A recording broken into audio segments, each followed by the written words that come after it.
I hope you know me. In case you don't, my name is Jasveer Singh. In this video, we are going to do reading explanation of a passage that I took from Cambridge 15 Test 3 and passage number 1. In this passage ਆਪਣੇ ਕੋਲ ਦੋ ਤਰ੍ਹਾਂ ਦੇ questions ਹੈਗੇ ਆ to types ਦੇ question ਆ true false ਨਾਟ given ਤੇ ਫਿਲਿੰਗ ਦੀ ਬਲੈਂਕਸ ਆਈ ਨੋ ਕਿ ਕਾਫੀ ਬੱਚੇ ਸਟਰਗਲ ਕਰ ਰਹੇ ਆ ਰੀਡਿੰਗ ਦੇ ਸਕੋਰ ਨੂੰ ਲੈ ਕੇ hopefully I could help you ਤੇ I am doing my level best ਕਿ ਬੱਚਿਆਂ ਦਾ ਰੀਡਿੰਗ ਦਾ ਸਕੋਰ ਅਪ ਹੋਵੇ ਸਮਹਾਉ ਸੋ ਇਸ ਪੈਸੇਜ ਦੇ ਵਿੱਚ ਆਰਟੀਕਲ ਦੇ ਵਿੱਚ ਆਪਾਂ ਕੀ ਕਰ ਰਹੇ ਹੈਗੇ ਰੀਡਿੰਗ ਐਕਸਪਲੇਨੇਸ਼ਨ ਮੈਂ ਕਿਵੇਂ ਕਰ ਰਿਹਾ ਹੈਗਾ ਮੇਰੀ ਟਰਾਈ ਹੈਗੀ ਆ ਕਿ ਮੈਨੂੰ ਆਨਸਰਸ ਨਹੀਂ ਪਤਾ ਹੁੰਦੇ ਜਦੋਂ ਮੈਂ ਕਰ ਰਿਹਾ ਹੁੰਦਾ ਜਿਵੇਂ ਤੁਸੀਂ ਰੀਡਿੰਗ ਕਰਦੇ ਹੈਗੇ without knowing about the answers ਤੇ ਇੱਕ ਵਾਰ ਮੈਂ ਉਵੇਂ ਹੀ ਕਰਦਾ ਹੈਗਾ ਤੇ ਮੇਬੀ ਮੇਰਾ ਕੁਐਸਚਨ ਕੋਈ ਗਲਤ ਵੀ ਹੋ ਸਕਦਾ ਹੈਗਾ ਜਿਵੇਂ ਇਸ ਰੀਡਿੰਗ ਦੇ ਵਿੱਚ ਅੱਜ ਮੇਰਾ 4th ਕੁਐਸਚਨ ਗਲਤ ਹੋਇਆ ਮੇਰਾ ਐਕਚੁਅਲੀ ਮੋਟਿਵ ਕੀ ਹੈਗਾ ਬਿਨਾਂ ਆਨਸਰ ਦੇਖੇ ਕਰਨ ਦਾ ਤਾਂ ਜੋ ਮੈਂ ਐਗਜ਼ੈਕਟਲੀ ਉਹ ਚੀਜ਼ ਕਰਾਂ ਜੋ ਤੁਸੀਂ ਕਰ ਰਹੇ ਹੈਗੇ ਹੋ ਸਮਟਾਈਮਜ਼ ਬੰਦੇ ਨੂੰ ਆਨਸਰ ਪਤਾ ਹੁੰਦਾ ਤਾਂ ਬੰਦਾ ਆਨਸਰ ਬਣਾਉਣ ਲੱਗ ਜਾਂਦਾ ਹੈਗਾ ਸੋ ਜੇ ਤੁਹਾਡਾ ਵੀ 4th ਕੁਐਸਚਨ ਗਲਤ ਹੋਇਆ ਤਾਂ ਮੈਨੂੰ ਕਾਫੀ ਜੈਨੂਨ ਲੱਗਿਆ ਕਿ ਉਹ ਇੰਨਾ ਡਾਇਰੈਕਟ ਆਨਸਰ ਨਹੀਂ ਸੀ ਹੈਗਾ ਤੇ I hope you like my this method this technique ਕਿ ਆਪਾਂ ਨੂੰ ਆਨਸਰ ਪਤਾ ਨਹੀਂ ਹੋਣੇ ਚਾਹੀਦੇ ਜ਼ਿਆਦਾਤਰ ਜੋ ਬੱਚੇ ਜੋ ਵੀ ਯੂਟਿਊਬਰਸ ਵੀਡੀਓ ਪਾ ਰਹੇ ਨੇ ਰੀਡਿੰਗ ਐਕਸਪਲੇਨੇਸ਼ਨ ਦੀ ਮੈਂ ਵੀ ਪਹਿਲਾਂ ਆਨਸਰ ਮੈਨੂੰ ਪਤਾ ਹੁੰਦੇ ਸੀ ਮੈਂ ਰੀਡਿੰਗ ਕਰਦਾ ਸੀ ਪਹਿਲਾਂ ਬਿਨਾਂ ਦੇਖ ਕੇ ਫਿਰ ਉਹਨੂੰ ਦੁਬਾਰਾ ਤੋਂ ਆਨਸਰ ਚੈੱਕ ਕਰਕੇ ਜਿਹੜਾ ਗਲਤ ਹੁੰਦਾ ਸੀ ਉਹਨੂੰ ਲੱਭ ਕੇ ਫਿਰ ਮੈਂ ਉਹਦੀ ਐਕਸਪਲੇਨੇਸ਼ਨ ਵੀਡੀਓ ਬਣਾਉਂਦਾ ਸੀ ਪਰ ਮੈਨੂੰ ਥੋੜ੍ਹਾ ਜਿਹਾ ਉਹਦੇ ਨਾਲੋਂ ਕੁਛ ਡਿਫਰੈਂਟ ਜਿਹਾ ਸੀ ਕਿ ਮੈਂ ਤੁਹਾਡਾ ਮਾਈਂਡ ਜਾਣ ਸਕਾਂ ਕਿ ਤੁਸੀਂ ਵੀ ਕੀ ਮਿਸਟੇਕ ਕਰਦੇ ਹੈਗੇ ਹੋ ਤਾਂ ਸੇਮ ਮਿਸਟੇਕ ਮੈਂ ਕਰੂੰਗਾ ਤਾਂ ਹੋਪਫੁਲੀ ਆਪਾਂ ਵਧੀਆ ਵੇ ਦੇ ਨਾਲ ਸਮਝ ਸਕਦੇ ਹੈਗੇ ਉਸ ਚੀਜ਼ ਨੂੰ so without wasting any more time let us start with the reading passage now.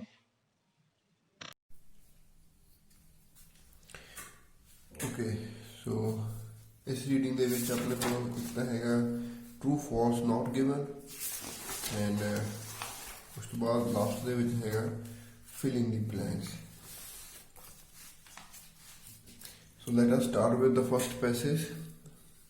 Henry Moray was born in Castleford, a small town near जो भी जगह का नाम है. He was 7th child of Raymond Moray and his wife Mary Baker. He studied in Jankera Moray studied at Castleford जो भी सी है where his early interest in art was encouraged by his teacher. After leaving school, Moray hoped to become a sculptor, but instead of compiled with his father's wish that he train as a school teacher.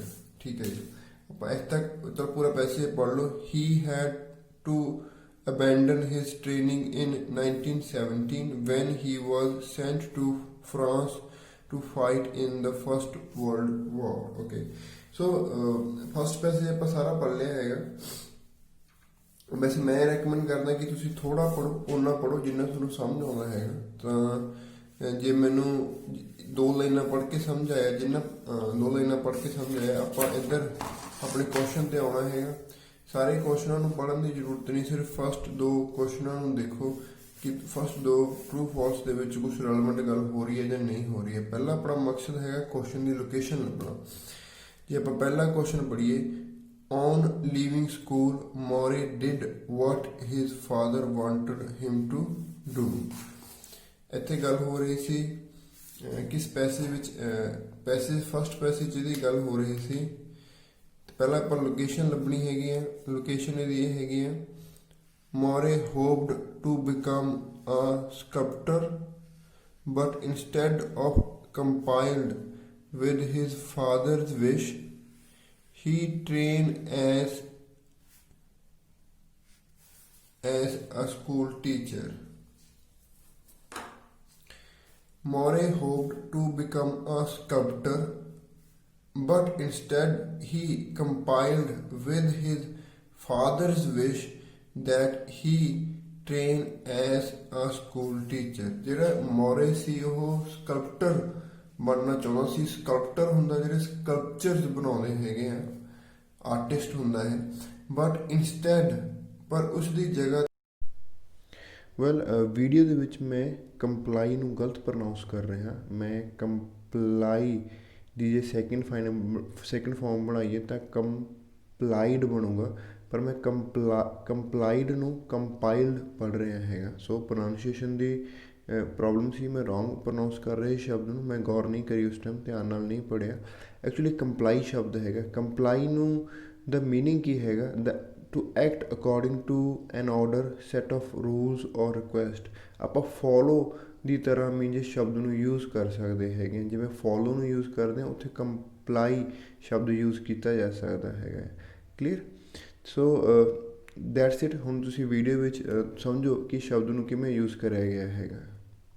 ਅਤੇ ਹੀ ਕੰਪਾਈਲਡ ਹੁੰਦਾ, exact meaning ਤਾਂ ਨਹੀਂ ਪੰਜਾਬੀ 'ਚ ਮੇਰੇ ਧਿਆਨ 'ਚ ਆ ਰਿਹਾ। ਕੰਪਾਈਲਡ ਹੁੰਦਾ ਇੱਕ ਤਰ੍ਹਾਂ ਦਾ ਉਹਨੂੰ ਫੋਲੋ ਕਰਨਾ ਪੈ, ਇੱਕ ਤਰ੍ਹਾਂ ਫੋਲੋ ਹੀ ਕਰ ਲਓ ਤੁਸੀਂ। ਕੰਪਾਈਲਡ ਵਿਦ ਹਿਜ਼ ਫਾਦਰਸ ਵਿਸ਼, ਪਰ ਉਹਨੂੰ ਆਪਣੇ ਫਾਦਰ ਦੀ ਵਿਸ਼ ਦੇ ਨਾਲ ਕੰਪਾਈਲਡ ਕਰਨਾ ਪੈ ਗਿਆ। That he train as a school teacher, ਤਾਂ ਉਹਨੂੰ ਸਕੂਲ ਟੀਚਰ ਵਾਂਗ ਟ੍ਰੇਨ ਕਰਨਾ ਪੈ ਗਿਆ। He had to abandon his training ਉਹਨੂੰ ਛੱਡਣੀ ਪੈ ਗਈ, ਮਤਲਬ ਸਕੂਲ ਟੀਚਰ ਬਣਨ ਲੱਗ ਗਿਆ ਸੀ ਇਨ 1917। ਇੱਧਰ ਕੀ ਕਹਿ ਰਿਹਾ? On leaving school more did what his father wanted him to do, ਤੇ ਮੋਰੇ ਨੇ ਉਹ ਕਰਿਆ ਜੋ ਉਹਦਾ ਫਾਦਰ ਉਹਨੂੰ ਕਰਨਾ ਚਾਹੁੰਦਾ ਸੀ। ਠੀਕ ਹੈ ਜੀ। ਤਾਂ ਫਿਰ ਇੱਥੇ ਡਿਡ ਦੀ ਗੱਲ ਆਈ ਇੱਕ ਪਹਿਲੀ ਗੱਲ, ਇੱਥੇ ਹੋਪ ਚਾਹੁੰਦਾ ਵਾਂਟ ਦੀ ਗੱਲ ਨਹੀਂ ਹੈਗੀ। ਇਸ ਕਰਕੇ ਕੀ ਸੀ ਇਹਦਾ ਆਨਸਰ ਆ ਜਾਊਗਾ? ਟਰੂ ਆਨਸਰ ਆ ਜਾਣਾ ਮੇਰੇ ਹਿਸਾਬ ਦੇ ਨਾਲ। ਮੈਂ ਇਸ ਲਈ ਕਹਿ ਰਿਹਾ ਕਿਉਂਕਿ ਮੈਨੂੰ ਇਹਦੇ ਆਨਸਰ ਨਹੀਂ ਪਤਾ। ਮੈਂ ਜਸਟ ਲਾਸਟ ਦੇ ਵਿੱਚ ਜਾ ਕੇ ਚੈੱਕ ਕਰਾਂਗੇ ਤੇ ਫਿਰ ਜੇ ਕੋਈ ਮੇਰਾ ਆਨਸਰ ਗਲਤ ਹੋਇਆ ਉਹਦੀ ਆਪਾਂ ਡਿਸਕਸ਼ਨ ਕਰ ਲਾਂਗੇ। ਮੇਰੇ ਹਿਸਾਬ ਨਾਲ ਇਹਦਾ ਆਨਸਰ ਟਰੂ ਜਾਣਾ ਚਾਹੀਦਾ ਹੈਗਾ। Next fill in the blanks ਕੀ ਕਹਿੰਦੀ ਹੈ? Moore began studying sculpture in his first term at the Leeds school art. ਜਿਹੜਾ ਮੋਰੇ ਸੀ ਉਹਨੇ ਸਕਲਪਚਰ ਪੜ੍ਹਨੇ ਸਟਾਰਟ ਕਰੀਏ in his first term at Leeds school of art. ਠੀਕ ਹੈ। ਨਾਲ ਆਪਾਂ ਫਿਲਿੰਗ ਦੀ ਬਲੈਂਕਸ ਤੇ ਵੀ ਨਿਗਾਹ ਮਾਰ ਲਓ। ਜਿਹੜੀ ਪਹਿਲੀ ਫਿਲਿੰਗ ਦੀ ਬਲੈਂਕਸ ਹੈਗੀ ਆ, in 1930s, More's exhibition at the gallery is criticized by the press। ਠੀਕ ਹੈ। ਹੁਣ ਆਪਾਂ ਨੂੰ ਪਹਿਲੀ ਲਾਈਨ ਦਾ ਲੈ ਕੇ ਆਈਡੀਆ ਰਹੂਗਾ ਕਿ ਕਿੱਥੇ ਫਿਲਿੰਗ ਦੀਆਂ ਬਲੈਂਕ ਸਟਾਰਟ ਹੋਣਗੀਆਂ। ਸਾਰੀਆਂ ਇੱਕੋ ਸੇਲ ਆਰਡਰ ਦੇ ਵਿੱਚ ਹੋਣਗੀਆਂ। ਜਿੱਥੇ ਆਪਾਂ ਨੂੰ ਪਹਿਲੀ ਮਿਲ ਗਈ ਉਸ ਤੋਂ ਬਾਅਦ ਆਪਾਂ ਨੀਚਲੀ ਲੱਭ ਸਕਦੇ ਹੈਗੇ। ਫਿਰ ਆਪਾਂ ਇੱਧਰ ਨੂੰ ਆਉਣੇ ਹੈਗੇ ਆ ਆਪਣੇ ਆਰਟੀਕਲ ਤੇ। ਸੋ ਆਪਾਂ ਨੇ ਲਗਭਗ ਪਹਿਲਾ ਪੈਸੇਜ ਪੜ੍ਹ ਲਿਆ ਹੈਗਾ। ਪਹਿਲੇ ਪੈਸੇ ਦੇ ਵਿੱਚ ਸਿਰਫ ਮੈਨੂੰ ਇੱਕ ਕੁਐਸਚਨ ਦਾ ਆਨਸਰ ਮਿਲੇ, ਤਾਂ ਹੁਣ ਮੈਨੂੰ ਦੁਬਾਰਾ ਪੈਸੇ ਪੜ੍ਹਨ ਦੀ ਜ਼ਰੂਰਤ ਨਹੀਂ ਹੈਗੀ। ਚਲੋ ਨੈਕਸਟ ਪੈਸੇ ਤੇ ਚੱਲਦੇ ਹੈਗੇ ਆ। After the war Moore enrolled at the Leeds school. War ਤੋਂ ਬਾਅਦ ਉਹ ਸਕੂਲ ਵਿੱਚ ਇਨਰੋਲ ਹੋਇਆ, ਆਰਟ ਦਾ ਸਕੂਲ ਸੀ। Where he studied for 2 years, ਜਿੱਥੇ ਉਹ 2 ਸਾਲਾਂ ਲਈ ਪੜ੍ਹਿਆ। ਇਨ ਹਿਜ਼ ਫਸਟ ਈਅਰ ਵਿੱਚ he spent most of his time drawing. ਜਿਹੜਾ ਫਸਟ ਈਅਰ ਸੀ ਉਹਦੇ ਵਿੱਚ ਉਹਨੇ ਜ਼ਿਆਦਾਤਰ ਜਿਹੜਾ ਟਾਈਮ ਆ ਉਹ ਡਰਾਇੰਗ ਤੇ ਲਾਇਆ। Although he wanted to study sculpture, ਭਾਵੇਂ ਕਿ ਉਹ ਸਕਲਪਚਰ ਪੜ੍ਹਨਾ ਚਾਹੁੰਦਾ ਸੀ। ਨੋ ਟੀਚਰ ਵਾਸ ਅਪੁਆਇੰਟਡ ਅੰਟਿਲ ਹਿਜ਼ ਸੈਕਿੰਡ ਈਅਰ ਤੱਕ ਕੋਈ ਵੀ ਟੀਚਰ ਕੀ ਸੀ ਅਪੁਆਇੰਟਡ ਨਹੀਂ ਸੀ। ਤਾਂ ਆਪਣੇ ਸੈਕਿੰਡ ਕੁਐਸਚਨ ਦਾ ਆਨਸਰ ਲਗਭਗ ਇਸ ਸਾਰੇ ਜੋ ਮੈਂ ਹਾਈਲਾਈਟ ਕਰ ਰਿਹਾ ਇਹਦੇ ਵਿੱਚ ਹੈਗਾ।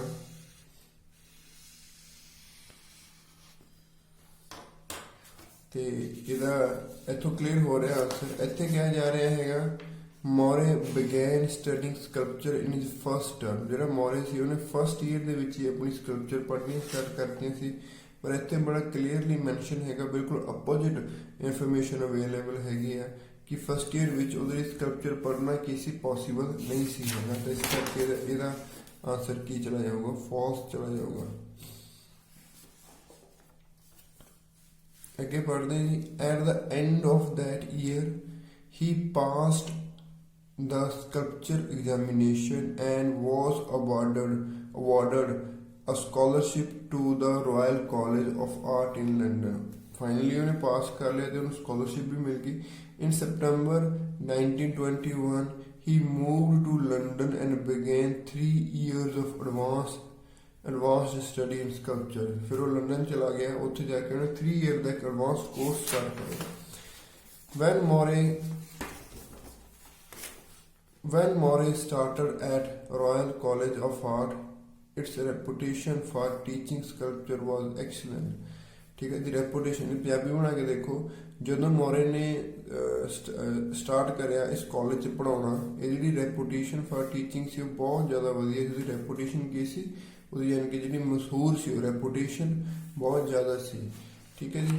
ਤੇ ਇਸ ਪੈਸੇਜ ਦਾ ਕੋਈ ਅਸਰ ਨਹੀਂ, ਤਾਂ ਲਗਭਗ ਆਪਣਾ 2 ਪੈਸੇ ਆਪਾਂ ਪੜ੍ਹ ਚੁੱਕੇ ਹਾਂ. ਇਹਦੇ ਵਿੱਚ ਜੋ ਵੀ ਮਟੀਰੀਅਲ ਸੀ ਆਪਾਂ ਨੇ ਕਰ ਲਿਆ ਹੈਗਾ, ਜੋ ਵੀ ਇਹਦੇ ਵਿੱਚ ਕੁਐਸਚਨ ਰੈਲੇਵੈਂਟ ਸੀ ਆਪਾਂ ਨੇ ਕਰ ਲਿਆ ਹੈਗਾ, ਤਾਂ ਮੈਨੂੰ 2 ਪੈਸੇ ਦੁਬਾਰਾ ਪੜ੍ਹਨ ਦੀ ਜ਼ਰੂਰਤ ਨਹੀਂ ਹੈਗੀ. Alongside the instruction he received at the Royal College. Alongside the instruction he received at Royal College, Moray visited many of London museums, particularly the British Museum, which had a wide range of collection of ancient sculpture.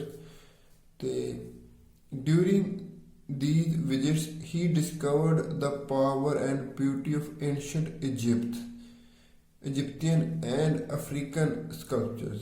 As he became increasingly interested in these primitive forms of art, he turned away from European sculptures tradition.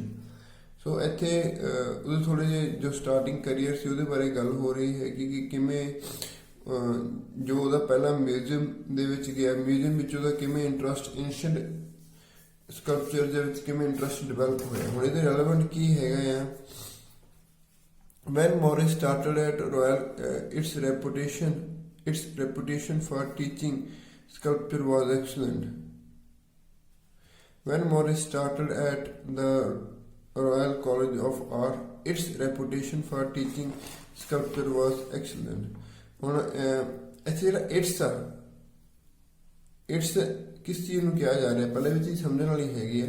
ਇੱਥੇ ਮੋਰੇ, ਮੇਰੇ ਹਿਸਾਬ ਨਾਲ ਮੋਰੇ ਨੂੰ ਆਪਾਂ it's ਨਹੀਂ ਲਗਾ ਸਕਦੇ. ਮੋਰੇ ਤਾਂ ਇਨਸਾਨ ਆ, ਇਨਸਾਨ ਲਈ ਇਟ ਨਹੀਂ ਲਗਾ ਸਕਦੇ. ਮੇ ਵੀ ਇਹ ਆਰਟਸ ਕਾਲਜ ਦੀ ਗੱਲ ਕਰ ਰਹੇ ਨੇ, Royal College of Art. Its reputation was teaching sculpture was excellent, ਕਿਉਂਕਿ ਇਨਸਾਨ ਲਈ ਇਟ ਨਹੀਂ ਲੱਗ ਸਕਦਾ ਹੈਗਾ. ਉਰੇ ਹਿਜ਼ ਰੈਪੂਟੇਸ਼ਨ ਹੋਣਾ ਚਾਹੀਦਾ ਸੀ ਜੇ ਇੱਥੇ ਮੋਰੇ ਦੀ ਗੱਲ ਹੋ ਰਹੀ ਹੁੰਦੀ. ਇੱਥੇ ਗੱਲ ਰਾਇਲ ਕਾਲਜ ਆਫ ਆਰਟ ਦੀ ਹੋ ਰਹੀ ਹੈ, ਤੇ ਰਾਇਲ ਕਾਲਜ ਆਫ ਆਰਟ ਦੀ ਫਿਲਹਾਲ ਇੱਥੇ ਟੀਚਿੰਗ ਦੀ ਰੈਪੂਟੇਸ਼ਨ ਦੀ ਕੋਈ ਐਸੀ ਗੱਲ ਨਹੀਂ ਹੋਈ ਹੈਗੀ.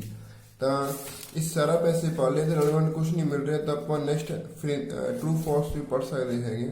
Moray became aware of ancient sculptures as a result of visiting London Museum. Moray became aware of ancient sculptures as a result of visiting museum. The museum visit ਕਰਨ ਤੋਂ ਬਾਅਦ ਹੀ ਮੋਰੇ ਨੂੰ ancient sculptures ਬਾਰੇ ਪਤਾ ਲੱਗਿਆ.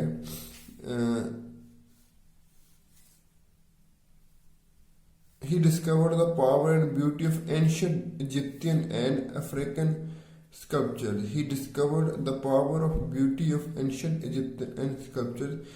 And as he increasingly interested in these primitive forms of art, he turned away from European sculpture traditions.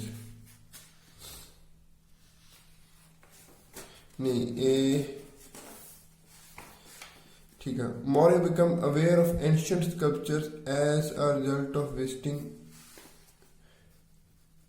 museum. ਇਸ ਦਾ answer ਮੇਰੇ ਹਿਸਾਬ ਦੇ ਨਾਲ, ਕਿਉਂਕਿ ਅਵੇਅਰ ਦੀ ਗੱਲ ਹੋ ਰਹੀ ਹੈ, ਮੋਰੇ ਬਿਕੇਮ ਅਵੇਅਰ ਆਫ, ਇੱਥੇ ਹੁਣ ਇਹ ਕਹਿ ਰਿਹਾ ਕਿ ਉਹ ਅਵੇਅਰ ਹੋਇਆ ਐਂਸ਼ੀਅੰਟ ਸਕਲਪਚਰ ਬਾਰੇ, ਉਹਨੂੰ ਮਿਊਜ਼ੀਅਮ ਨੂੰ ਵਿਜ਼ਿਟ ਕਰਕੇ ਅਵੇਅਰ ਹੋਇਆ. ਠੀਕ ਹੈ ਜੀ. ਪਰ ਇੱਥੇ ਇਹੋ ਜਿਹੀ ਕੋਈ ਗੱਲ ਨਹੀਂ ਹੋ ਰਹੀ ਇਸ ਪੈਸੇਜ ਦੇ ਵਿੱਚ ਕਿ ਉਹਨੂੰ ਮਿਊਜ਼ੀਅਮ 'ਚ ਜਾ ਕੇ ਪਤਾ ਲੱਗਿਆ ਐਂਸ਼ੀਅੰਟ ਆਰਟ ਬਾਰੇ. ਮੇਬੀ ਉਹਨੂੰ ਪਹਿਲਾਂ ਵੀ ਪਤਾ ਹੋਵੇ ਜਿਹੜਾ ਐਂਸ਼ੀਅੰਟ ਆਰਟ ਸੀ, ਤੇ ਕਿਤੇ ਵੀ ਇਹ ਚੀਜ਼ ਡਾਇਰੈਕਟਲੀ ਕਲੀਅਰ ਨਹੀਂ ਹੈਗੀ. ਤੈਨੂੰ ਆਪਾਂ ਨੋਟ ਗਿਵਨ ਲਗਾ ਸਕਦੇ ਹੈਗੇ, ਕਿਉਂਕਿ ਡਾਇਰੈਕਟਲੀ ਕਿਤੇ ਗਿਵਨ ਨਹੀਂ ਹੈਗਾ ਕਿ ਉਹ ਅਵੇਅਰ ਸੀ ਜਾਂ ਫਿਰ ਨਹੀਂ ਸੀ. ਇਸ ਕਰਕੇ ਡਾਇਰੈਕਟਲੀ ਇਹਦੇ ਬਾਰੇ ਕੋਈ ਗੱਲ ਨਹੀਂ ਹੋਈ, ਤਾਂ ਆਪਾਂ ਨੋਟ ਗਿਵਨ ਲੈ ਕੇ ਜਾਵਾਂਗੇ. When Moore started at Royal College, its reputation was teaching sculpture is fabulous.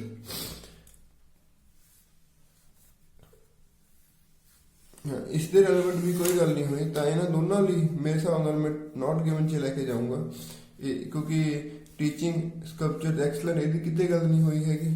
ਤੇ Moore became aware of ancient sculpture as a result of ਵੀ ਉਸ ਨੂੰ ਵਿਜ਼ਿਟ ਕਰਨ ਕਰਕੇ, ਮਿਊਜ਼ੀਅਮ ਨੂੰ ਵਿਜ਼ਿਟ ਕਰਨ ਕਰਕੇ ਉਹਨੂੰ ਐਂਸ਼ੀਅੰਟ ਸਕਲਪਚਰ ਬਾਰੇ ਪਤਾ ਲੱਗਿਆ। ਇਹਦੀ ਵੀ ਡਾਇਰੈਕਟਲੀ ਕਿਤੇ ਗੱਲ ਨਹੀਂ, ਹਾਲਾਂਕਿ ਇੱਥੇ ਜ਼ਰੂਰ ਹੋ ਰਿਹਾ during these visits he discovered the power and beauty of ancient Egyptian and African sculpture. ਇੱਥੇ ਪਰਟੀਕੁਲਰਲੀ ਦੋ ਸਕਲਪਚਰਸ ਦੀ ਗੱਲ ਹੋਈ ਹੈਗੀ ਹੈ। As he became increasingly interested in these primitive forms of art, he turned away from European sculpture tradition. European sculpture tradition ਤੋਂ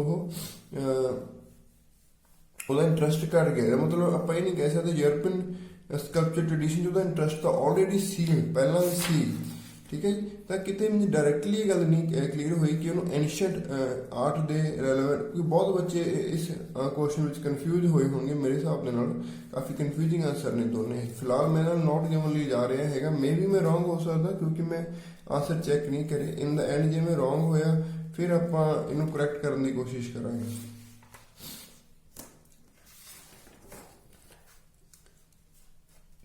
The Tricadero Museum, I'm really sorry for my pronunciation, sometimes मैं wrong pronounce करदा शब्द ਨੂੰ। Tricadero Museum's Mayan sculptures attracted a lot of public interest। ठीक है जी, ਇਹਦੇ ਅੱਗੇ ਦੇਖਦੇ ਹੈਗੇ। After graduating, Moore spent the first 6 months of 1925 traveling in France। When he visited the Trocadéro Museum in Paris, he was impressed by the cast of Mayan sculpture of the rain spirit.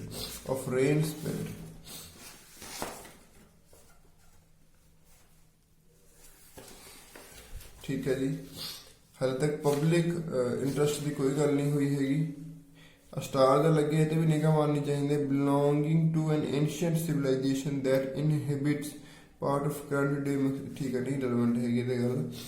It was a male reclining figure with its knees drawn up together and it had at right angle to its body। ठीक है, ये फिलहाल कोई गल नहीं हुई। Moore became fascinated with this stone sculpture which he thought had a power and originality that no other stone sculpture possessed। He himself started carving a variety of subjects in stones, including depiction of a reclining woman, mother and child groups, and masks।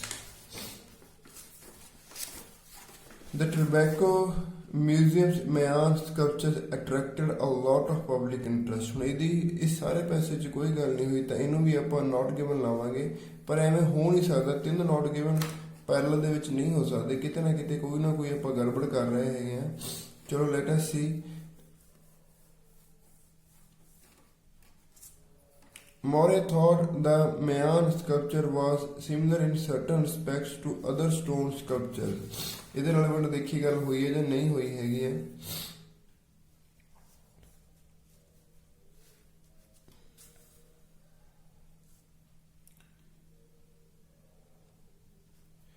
After graduating, Moore spent the first 6 months.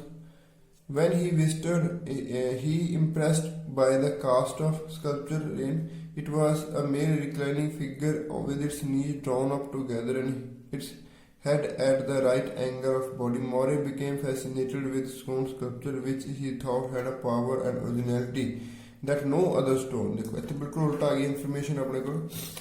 Moore became fascinated with his stone sculpture which he thought had a power and originality that no other stone sculpture possessed। इधर की कह रहे हैं 6th Moore thought the Mayan sculpture was similar in certain aspect to the other stone। ਇੱਥੇ ਉਹਨੇ false ਹੋ ਜਾਊਗਾ ਕਿਉਂਕਿ ਉੱਥੇ ਉਹ ਕਹਿ ਰਿਹਾ ਹੈਗਾ ਇਸ ਦੇ ਵਿੱਚ कि बिल्कुल अदर ਸਕਲਪਚਰ ਸਟੋਨਸ ਤੋਂ ਡਿਫਰੈਂਟ ਆ, ਤੇ ਉਧਰ ਉਹ ਕਹਿ ਰਹੇ ਹੈ ਕਿ ਸਿਮਿਲਰ ਹੈਗੀ ਹੈ, ਤੇ ਬਿਲਕੁਲ ਆਪੋਜਿਟ ਇਨਫੋਰਮੇਸ਼ਨ ਮਿਲੀ ਹੈ ਤਾਂ ਆਪਾਂ ਨੂੰ ਫਾਲਸ ਲਗਾਇਆ। ਇਹਨਾਂ ਤਿੰਨਾਂ ਦੇ ਵਿੱਚ ਕੋਈ ਨਾ ਕੋਈ ਗੜਬੜ ਹੋ ਸਕਦੀ ਹੈਗੀ ਹੈ। ਚਲੋ ਫਿਲਹਾਲ ਆਪਾਂ ਨੂੰ ਫਲੋ ਦੇ ਨਾਲ ਹੀ ਚੱਲਣਾ ਪੈਣਾ ਹੈਗਾ। The artist who belonged to a unit 1 wanted to make modern art and architecture more popular। फिलहाल यदि कोई गल नहीं हुई, अगला पैसे पढ़ना पैना। More's exceptional talent soon gained recognition and in 1926 he started work as a sculpture instructor at Royal College। ठीक है जी, हम ਆਪਾਂ ਫ੍ਰੀਲੀ ਬ੍ਰੈਂਚ ਦੇ ਵਿੱਚ ਚਲੇ ਜਾਂਦੇ ਹਾਂ, ਨਾਲ ਦੇਖ ਲੈਂਦੇ ਹਾਂ, ਮੈਨੂੰ ਲੱਗਦਾ ਕਿ ਸ਼ਾਇਦ ਸਟਾਰਟ ਹੋਈ ਹੋਵੇ। Moore exhibition at the career ਦੀ ਗੱਲ ਹੋ ਗਈ। Moore is urged to offer his dash and leave the Royal College. ਹਾਲੇ ਫਿਲਹਾਲ ਨਹੀਂ ਗੱਲ ਹੋਈ ਇਹਦੀ, ਅੱਗੇ ਚੱਲਦੇ ਹਾਂ ਜੀ। He became the member of a group of young artists called Unit 1. The aim of the group was to convince English public of the merits of emerging international movement in modern art and architecture। ठीक है जी, फिलहाल ਇਹਦੀ ਕੋਈ ਗੱਲ ਨਹੀਂ ਹੋਈ ਹੈਗੀ। ਇਹ ਪੈਸੇ ਥੋੜਾ ਵੱਡਾ ਸੀ, ਫਾਲਤੂ ਇਨਫੋਰਮੇਸ਼ਨ ਸੀ, ਮੈਂ ਸਲੋ ਕਰਵਾ ਰਿਹਾ, ਵੈਸੇ ਤੁਹਾਨੂੰ ਥੋੜਾ ਸਪੀਡ ਨਾਲ ਪੜ੍ਹਨਾ ਪੈਣਾ ਪੈਸੇ ਇਹ। Around this time, More moved away from human figure to experiment with abstract shapes. In 1931, he held an exhibition at the galleries in London, galleries in London. His work was enthusiastically welcomed by fellow sculptors. ਜਿਹੜਾ ਉਹਦਾ ਕੰਮ ਸੀ enthusiastically welcomed by fellow sculpture, but the reviews in the press were extremely negative and turned More into a notorious figure। ਜਿਹੜੀ ਪਰ media ਨੇ ਉਹਨੂੰ negatively ਲਿਆ ਤੇ ਉਹਨੂੰ ਇੱਕ ਨੋਟੋਰੀਅਸ ਹੁੰਦਾ ਬੰਦਾ, ਫੇਮਸ ਤਾਂ ਹੁੰਦਾ ਪਰ ਨੈਗੇਟਿਵ ਵੇ ਨਾਲ ਫੇਮਸ ਹੁੰਦਾ, ਉਹਨੂੰ ਨੋਟੋਰੀਅਸ ਕਹਿ ਦਿੰਦੇ ਹੈਗੇ। ਯੂਨਿਟ 1 ਦੀ ਵੀ ਗੱਲ ਹੋ ਰਹੀ ਸੀ, 7ਵੇਂ ਦੀ ਰਹਿ ਗਿਆ ਸੀ। The artist who belonged to Unit 1 wanted to make modern art and architecture more popular।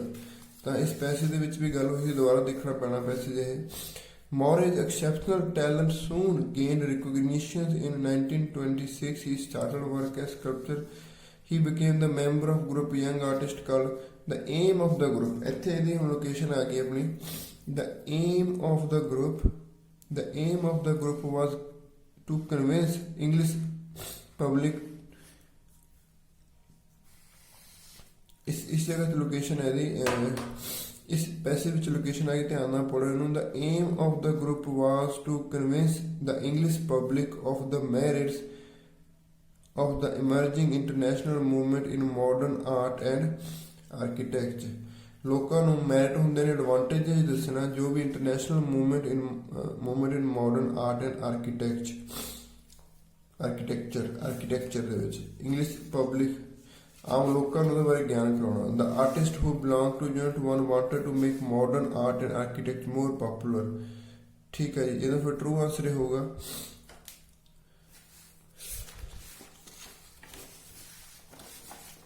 Filling the blanks ਤੇ ਚੱਲਦੇ ਹੈਗੇ ਹੁਣ ਆਪਾਂ।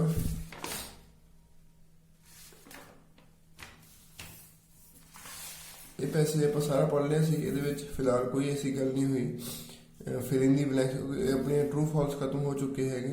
There were calls for his resignation from the Royal College and the following year when his contract expired he left to start the sculpture department at the college in London. इतने शायद की गल हुई हैगी है। More is urged to offer his dash and leave the royal college। His work was enthusiastically welcomed by fellow sculptors, but the reviews of the press were extremely negative and turned More into notorious figure। ठीक है जी। There were calls for his resignation। क्योंकि ਉਹਦੀ notorious figure ਕਰਕੇ ਉਹਨੂੰ ਰੈजिग्नेशन ਹੁੰਦਾ ਅਸਤੀਫਾ ਮੰਗਿਆ ਗਿਆ ਫਰੋਮ ਰਾਇਲ ਕਾਲਜ।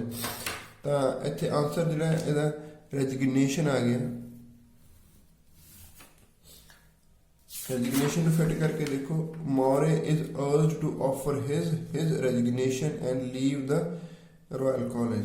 ਤਾਂ ਤੁਸੀਂ ਕਈ ਬੱਚੇ ਮੈਂ ਦੇਖਿਆ ਇੱਥੋਂ ਰੈਜਿਗਨੇਸ਼ਨ ਲੱਭਦੇ ਆ, ਇੱਥੇ ਲਿਖਦੇ ਆ ਰੈਜਿਗਨੇਸ਼ਨ, ਫਿਰ ਇੱਥੋਂ ਆਪਣੀ ਆਨਸਰ ਸ਼ੀਟ ਤੇ ਟ੍ਰਾਂਸਫਰ ਕਰਦੇ ਆ।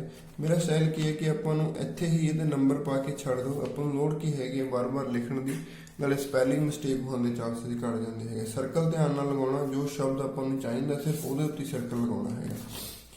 ਠੀਕ ਹੈ ਜੀ। ਹੁਣ ਆਪਣੇ ਕੋਲ ਸਿਰਫ ਫਿਲ ਇਨ ਦੀਆਂ ਬਲੈਂਕਸ ਹੈਗੇ ਨੇ। Next fill in the blanks ਨੂੰ ਪੜੋ। ਇਨ 1940s Moray turns to drawing because dash for sculpting are not readily available. Readily ਹੁੰਦਾ easily available, readily ਦਾ ਮਤਲਬ ਹੈਗਾ easily, dash for sculpting are not readily available, ਯਾਨੀ ਕਿ drawing ਵੱਲ ਕਿਉਂ ਉਹਦਾ ਧਿਆਨ ਗਿਆ, ਕਿਉਂਕਿ ਡੈਸ਼ ਕੁਝ ਅਵੇਲੇਬਲ ਨਹੀਂ ਸੀ ਹੈਗਾ, ਉਹ ਦੇਖਦੇ ਵੀ ਕੀ ਅਵੇਲੇਬਲ ਨਹੀਂ ਸੀ ਹੈਗਾ। Throughout the 1390s, Moray did not show any inclination to please the British public. He became interested in the paintings of the Spanish art Pablo Picasso, जो भी है Picasso, whose work inspired him to distort the human body in radical way. ठीक है। At time he seemed to abandon the human figure बारे उन्हें interest कढ़ाता altogether. The pages of his sketchbooks from this period show his idea for abstract sculptures that bore a little resembles similar होना to human form। ठीक है। ਇਹਦੇ relevant ਹਾਲੇ ਕੋਈ ਗੱਲ ਨਹੀਂ ਹੋਈ ਇਸ ਪੈਸੇ ਦੇ ਵਿੱਚ। ਤਾਂ ਅਗਲੇ ਪੈਸੇ ਤੇ ਜਾਣਾ ਪੈਣਾ। ਇਨ 1924 ਕਈ ਬੱਚੇ ਸ਼ਾਰਟਕਟਸ ਬਿਲੀਵ ਕਰਦੇ ਹੈਗੇ ਕਿ ਚਲੋ 1994 ਦਾ ਹੈਗਾ ਤਾਂ ਮੈਂ ਇੱਥੋਂ ਪੜ੍ਹਨਾ ਸਟਾਰਟ ਕਰ ਦੇਣਾ ਹੈਗਾ, ਮੈਨੂੰ ਇਹ ਪੜ੍ਹਨ ਦੀ ਜ਼ਰੂਰਤ ਨਹੀਂ। ਇਹਦੇ ਵਿੱਚ ਗਲਤੀ ਦੇ ਚਾਂਸ ਵੱਧ ਜਾਂਦੇ ਆ। ਜੇ ਆਪਾਂ ਥੋਰਲੀ ਪੜ੍ਹਾਂਗੇ ਤਾਂ ਕੋਈ ਗਲਤੀ ਹੋਣ ਦਾ ਚਾਂਸ ਹੀ ਰਹਿੰਦਾ, ਆਪਾਂ ਸਟੋਰੀ ਨਾਲ ਜੁੜੇ ਰਹਿਣੇ ਹੈਗੇ। In 1994, during the Second World War, Moray stopped teaching at the moved to a farmhouse about 20 miles north to London. A shortage of dash material forced him to focus on drawing। देखो इत्थे दा answer आ गया इस line they which. A shortage of material forced him to drawing। इधरों गल कर रहे सी Moray turns to drawing because dash for sculptures are not readily available। सो ਇਹਦਾ answer ਕੀ ਆ ਜਾਣਾ, ਮਟੀਰੀਅਲ ਆ ਜਾਣਾ। ਮਟੀਰੀਅਲ ਅਵੇਲੇਬਲ ਨਹੀਂ ਸੀ ਹੈਗਾ, ਇਸੇ ਲਈ ਉਹਨੂੰ ਡਰਾਇੰਗ ਵੱਲ ਮੂਵ ਔਨ ਕਰਨਾ ਪਿਆ। ਅੱਗੇ ਚੱਲਦੇ ਹਾਂ ਜੀ। While visiting his home town Moore does some drawing of dash. ਜਦੋਂ ਆਪਣਾ ਹੋਮ ਟਾਊਨ ਦੇ ਵਿੱਚ ਸੀ ਤਾਂ ਉਹਨੇ ਕਿਸੇ ਚੀਜ਼ਾਂ ਦੀ ਡਰਾਇੰਗ ਕਰੀ। ਹੋਮ ਟਾਊਨ ਮੂਵ ਕਰ ਚੁੱਕਿਆ ਹੈਗਾ, ਇਸ ਪੈਰ ਦੀ ਸਟਾਰਟਿੰਗ ਦੇ ਪਤਾ ਲੱਗ ਗਿਆ ਆਪਾਂ ਨੂੰ। During the Second World War Moore stop teaching at move to farm house about any miles London. He did numerous small sketches of Londoners ਜਿਵੇਂ ਇੰਡੀਅਨ ਆਪਾਂ ਕਹਿ ਦਿੰਦੇ ਹਾਂ, ਲੰਡਨ 'ਚ ਜੋ ਬੰਦੇ ਰਹਿੰਦੇ ਉਹ ਲੰਡਨਰਸ ਕਹਿੰਦੇ। Later turning these ideas into large colored drawing in his studio. In 1942, he returned to Castleford ਉਹਦਾ hometown, to make a series of sketches of the miners who worked there. ਇੱਥੇ ਹੁਣ ਕਨਫਿਊਜ਼ਿੰਗ ਸੀ, ਲੋਕ ਕਈ ਬੱਚੇ ਲੰਡਨਰ ਵੀ ਲਗਾ ਸਕਦੇ ਆ, ਪਰ ਲੰਡਨਰ ਇਹ ਮੈਂਸ਼ਨ ਨਹੀਂ ਹੈ ਕਿ ਉਹਦਾ ਹੋਮ ਟਾਊਨ ਸੀ ਜਾਂ ਨਹੀਂ ਸੀ। ਇਸ ਕਰਕੇ ਜਿਹੜਾ ਕੈਸਲਫੋਰਡ ਸੀ ਉਹਦਾ ਹੋਮ ਟਾਊਨ ਸੀ। ਹੋਮ ਟਾਊਨ ਉਹ ਹੁੰਦਾ ਜਿੱਥੇ ਬੰਦੇ ਨੇ ਬਚਪਨ ਬਿਤਾਇਆ ਹੋਵੇ। ਤਾਂ ਕੈਸਲਫੋਰਡ ਦੀ ਗੱਲ ਆ ਕੇ ਤਾਂ ਮਾਈਨਰ ਉਹ ਹੁੰਦੇ ਜਿਹੜੇ ਮਾਈਨ ਦੇ ਅੰਦਰ ਕੰਮ ਕਰਦੇ ਹੈਗੇ, ਗੁਫਾ ਦੇ ਅੰਦਰ ਕੰਮ ਕਰਦੇ ਹੈਗੇ।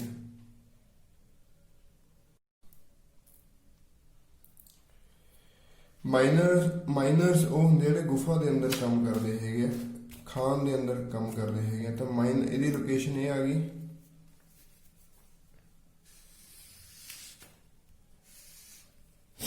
ਤੇ ਮਾਈਨਰਸ ਜਿਹਦਾ ਆਂਸਰ ਆ ਗਿਆ। In 1994 ਅੱਗੇ ਚੱਲਦੇ ਜੀ। ਹੁਣ ਆਪਣਾ 8th ਹੋ ਗਿਆ, 9th ਹੋ ਗਿਆ, 10th ਹੋ ਗਿਆ। ਮੋਰੇ is employed to produce a sculpture of। ਜਿਹੜਾ ਮੋਰੇ ਸੀ ਉਹਨੂੰ ਯਾਨੀ ਕਿ ਇੰਪਲੋਏ ਕਰਿਆ ਗਿਆ ਕਿਸੇ ਚੀਜ਼ ਦੀ ਸਕਲਪਚਰ ਬਣਾਉਣ ਦੇ ਲਈ। In 1994 ਹਾਰਲੋ a town near to London offered Moray a commission for a sculpture depicting a family. Commission उन्होंने ऑफर कराया गया डिपिक्टिंग का डिस्प्ले करना अ फैमिली ਨੂੰ डिस्प्ले करने ਲਈ। Moore is employed to produce a sculpture of a family होना चाहिए इतने मेरे हिसाब के नाल।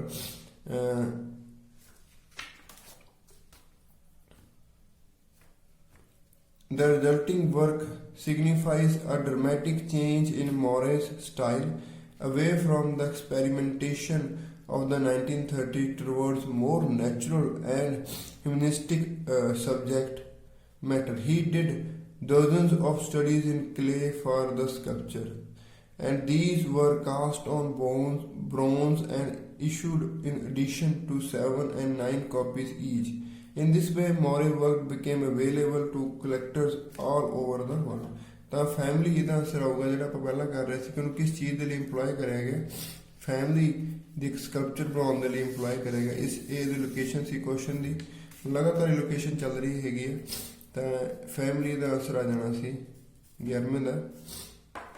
ਅੱਗੇ ਚੱਲਦੇ ਆ ਜੀ, ਅੱਗੇ ਆਪਾਂ ਪੜ੍ਹ ਹੀ ਲਿੱਤਾ ਜੀ ਖੈਰ ਪੈਸੇ। ਅਗਲੀ ਫਿਲਮ ਦੀ ਪਲੈਸ ਨੂੰ ਨਿਗਾਹ ਮਾਰ ਲਓ ਕੀ ਕਹਿੰਦੀ ਹੈ ਉਹ। Dash start to buy Moore's work. ਕੋਈ ਕੰਮ ਜਿਹੜੇ ਯਾਨੀ ਕਿ ਉਹਦਾ ਜਿਹੜਾ ਵਰਕ ਸੀ ਉਹਨੂੰ ਲੋਕ ਬਾਏ ਕਰਨ ਲੱਗ ਗਏ ਸੀ। ਤਾਂ ਆਪਾਂ ਪਹਿਲਾਂ ਪੜ੍ਹ ਲਿਆ ਸੀ ਕਿ ਉਹ ਸਕਲਪਚਰਸ ਬਣਾਉਣ ਲੱਗ ਗਿਆ ਸੀ ਸੇਮ ਕਾਈਂਡ ਦੇ। ਹੀ did dozens of studies in clay for the sculpture and these were cast in bronze and issued in addition of 7 to 9 copies. Same ਤਰ੍ਹਾਂ ਦਾ ਮਟੀਰੀਅਲ ਬਣਾਉਣ ਲੱਗ ਗਿਆ ਸੀ ਉਹ। ਇਨ ਦਿਸ ਵੇ More's work became available to ਕਲੈਕਟਰਸ ਦੇ ਲਈ। ਕਲੈਕਟਰ ਹੁੰਦਾ ਜਿਹੜੇ ਸਕਲਪਚਰਸ ਕਲੈਕਟ ਕਰਦੇ ਹੈਗੇ ਆਲ ਓਵਰ ਦਾ ਵਰਲਡ, ਕਲੈਕਟਰਸ ਲਈ ਅਵੇਲੇਬਲ ਹੋ ਗਿਆ। ਤਾਂ ਇਹਦਾ ਆਨਸਰ ਕਲੈਕਟਰ ਹੋਣਾ ਚਾਹੀਦਾ ਹੈ। Collector start to buy Moore's work. ਦੇਖਦੇ ਪਰ ਤੇ ਬਾਏ ਦੀ ਗੱਲ ਨਹੀਂ ਹੋਈ ਹੈਗੀ, ਫਿਰ ਵੀ ਫਿਲਹਾਲ ਕਲੈਕਟਰ ਲਾ ਕੇ ਚੱਲਦੇ ਹਨ। ਦ boost of his income enabled him to take on ambitious projects. ਵੱਡੇ ਪ੍ਰੋਜੈਕਟ ਉਹਨੇ ਸਟਾਰਟ ਕਰ ਲਈ। start working on the scale he felt his sculpture demanded. Fine. ਅੱਗੇ ਚੱਲਦੇ ਜੀ। criticize who had begun to think Moret's became the collector। ਇਹਦਾ answer ਹੋਣਾ ਚਾਹੀਦਾ। ਬਾਏ ਦੀ ਡਾਇਰੈਕਟ ਗੱਲ ਨਹੀਂ ਹੋਈ ਹੈਗੀ।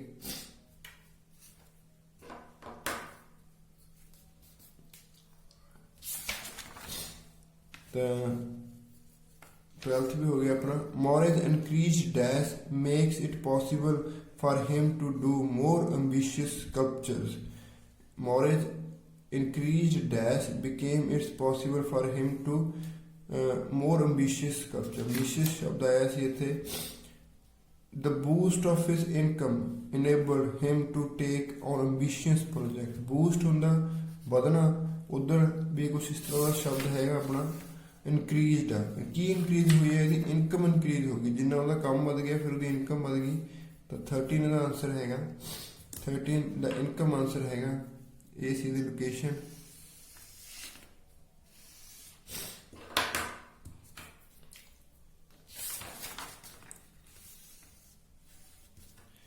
ਠੀਕ ਹੈ ਜੀ, ਦੈਟਸ ਆਲ। ਆਪਣੇ ਸਾਰੇ ਹੋ ਗਏ। ਹੁਣ ਫਟਾਫਟ ਆਨਸਰ ਟ੍ਰਾਂਸਫਰ ਕਰੀਏ ਤੇ आंसर ट्रांसफर चलो चेक के कर लेने हैं डायरेक्टली आंसर। हाँ जी, हम आंसर चेक करते हैं। मे भी मेरा कोई आंसर रॉन्ग हो सकता। सो फर्स्ट ट्रू, ठीक है जी। दैन ठीक है। तो सैकेंड द फॉल्स, बिल्कुल सही है। थर्ड द नॉट गिवन, बिल्कुल सही है। फोर्थ द ਇਹ ਨੋਟ ਗਿਵਨ, ਮੈਂ ਆਪਾਂ ਨੋਟ ਗਿਵਨ ਲਾਇਆ ਸੀ ਤੇ ਇਹ ਟਰੂ ਕਹਿ ਰਹੇ ਨੇ। ਇਹ ਕੁਐਸਚਨ ਰੋਂਗ ਹੋਇਆ ਆਪਣਾ। ਮੈਂ ਤੁਹਾਨੂੰ ਕਹਿ ਵੀ ਰਿਹਾ ਸੀ ਕਿ 3 ਨੋਟ ਗਿਵਨ ਇਕੱਠੇ ਯੂਜੂਅਲੀ ਪੋਸੀਬਲ ਨਹੀਂ ਹੁੰਦੇ ਹੈਗੇ। ਇੱਥੇ ਇਹ 'ਚ ਕੋਈ ਨਾ ਕੋਈ ਗੜਬੜ ਸੀ। ਤਾਂ ਇਹ ਦੇਖਦੇ ਹੈਗੇ ਕੀ ਗੜਬੜ ਹੈਗੀ ਇਸ ਕੁਐਸਚਨ ਦੇ ਵਿੱਚ। ਪਹਿਲਾਂ ਬਾਕੀ ਚੈੱਕ ਕਰ ਲੈਂਦੇ ਹੈਗੇ। ਚੌਥਾ ਆਪਣਾ ਰੋਂਗ ਹੋਇਆ। ਫਿਫਥ ਨੋਟ ਗਿਵਨ ਸਹੀ ਹੈਗਾ ਜੀ। 6th ਫਾਲਸ, ਠੀਕ ਆ। 7th ਟਰੂ, ਠੀਕ ਆ। ਤਾਂ ਇੱਕ ਟਰੂ ਫਾਲਸ ਰੋਂਗ ਹੋਇਆ, ਉਹਦੀ ਇਨਵੈਸਟੀਗੇਸ਼ਨ ਕਰਦੇ ਹੈਗੇ ਕਿਵੇਂ ਰੋਂਗ ਹੋਇਆ ਉਹ। ਤੇ ਅੱਗੇ 8th ਦਾ ਰੈਜਿਗਨੇਸ਼ਨ ਸਹੀ ਹੈਗਾ। 9ਵੇਂ ਦਾ ਮੈਂ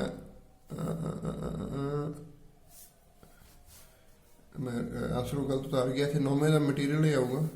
ਤੇ 1 2 3 4 5 6 7 8 9 10 8 9 10 11 11 मैं खा गया सी ਇਹਦੇ ਵਿੱਚੋਂ 8 9 10 11 ठीक है थोड़ी जी ऊपर थले हो गया आंसर आई एम श्योर ਇਹਦਾ ਮਿਨਰਲ ਮਟੀਰੀਅਲ ਹੈਗਾ ਤੇ ਮਾਈਨਰਸ ਹੈਗਾ ਇਹ ਮਾਈਨਰਸ ਆਂਸਰ ਜ਼ਿਆਦਾਤਰ ਬੱਚੇ ਗਲਤ ਕਰਦੇ ਹਨ ਲੰਡਨਰ ਲਗਾਇਆ ਹੋਊਗਾ ਪਹਿਲਾਂ ਹੀ ਮੈਂ ਦੱਸਿਆ ਸੀ ਫੈਮਿਲੀ ਕਲੈਕਟਰ ਤੇ ਇਨਕਮ ਠੀਕ ਇੱਕ ਮੇਰੇ ਤੋਂ ਆਂਸਰ ਮਿਸ ਹੋ ਗਿਆ ਬੱਚੇ ਦੇ ਸੋ ਹੁਣ ਜਿਹੜਾ ਗਲਤ ਹੋਇਆ ਉਹਦੇ ਬਾਰੇ ਥੋੜੀ ਜਿਹੀ ਇਨਵੈਸਟੀਗੇਸ਼ਨ ਕਰਦੇ ਹੈਗੇ ਕਿ ਕਿਵੇਂ ਗਲਤ ਹੋਇਆ ਉਹ